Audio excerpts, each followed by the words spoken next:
આગથડાથી ધાનેરા સુધી મંજૂર થયેલ રસ્તો ન બનતા ખેડૂતો પાવડા કોદાળી લઈ રિપેર કરવા પહોંચે એ પહેલા થઈ અટકાયત। આગથડાથી ધાનેરા સુધી મંજૂર થયેલા રસ્તો ન બનતા ખેડૂતો પાવડા કોદાળી લઈને રિપેર કરવા પહોંચે એ પહેલા થઈ અટકાયત।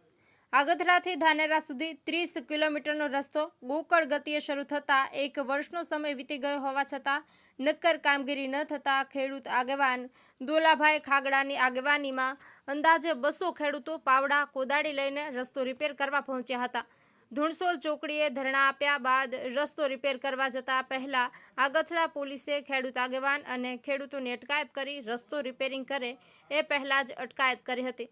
જો કે મહત્વની વાત તો એ પણ છે કે આ રસ્તાની ગ્રાન્ટ પણ મંજૂર થયેલ છે, પણ કોન્ટ્રાક્ટરની ઢીલી કામગીરીના કારણે રસ્તાની સ્થિતિ ખરાબ થવા પામી છે, જેના કારણે હજારો વાહન ચાલકો અને આજુબાજુના 30 ગામની હજારો લોકો હેરાન પરેશાન થઈ રહ્યા છે।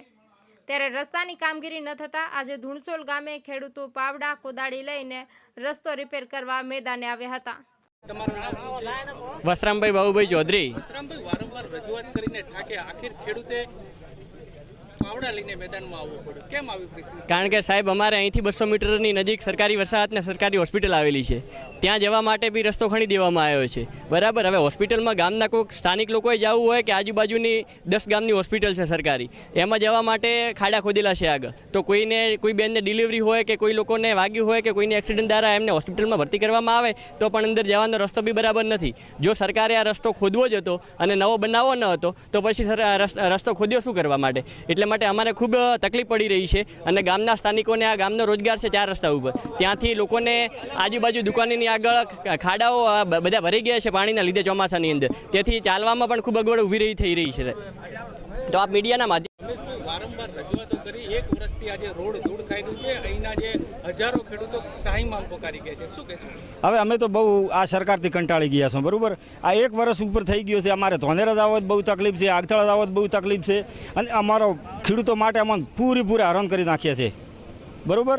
અને હવે આ સરકારથી થાય જેમ દેખાતું અમને નથી।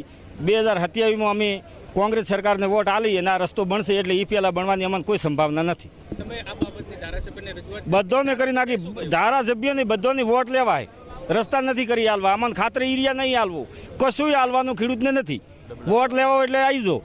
પછી 270 રૂપિયા થેલી લે, 270 રૂપિયા એક બાટલીના ભેગા લે, એ બાટલી શું કરે? એનો ઢોરોનો જરણ છે એકલો, એટલે અમારે શું કરવાનું?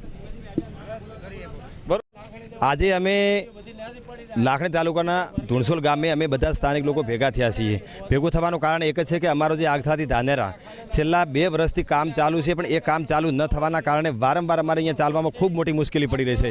તો આ મુશ્કેલી અમારાથી સહન થાય જેમ નથી। અમારે ઘણી વખત અહીંયા અકસ્માતો થયા છે, અમારા 2 જેવા અહીંયા અમે ભાઈઓ ગુમાવ્યા છે, મૃત્યુ થયા છે જેના લીધે, અને દૂધની બરણી હોય અમારે અહીંયા ઢોળાઈ જાય છે, દૂધ લઈને ભરાવા જવું તો કઈ રીતે જવું?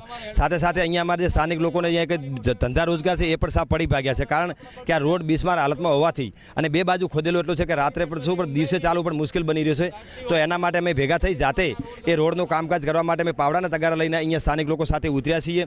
સાથે સાથે સરકારની માગણી છે કે આ જે કોન્ટ્રાક્ટર છે એ કામ કરી શકવાની સક્ષમતા ધરાવતું નથી, કારણ અને કા પછી એના પાછળ કાંક એના નેતાઓ જે ઉદ્ઘાટનની અંદર નેતાઓ હતા એ 100% એની અંદર ક્યાં કમિશનમાં જે બી હોય તે એ સરકારને તપાસનો વિષય છે।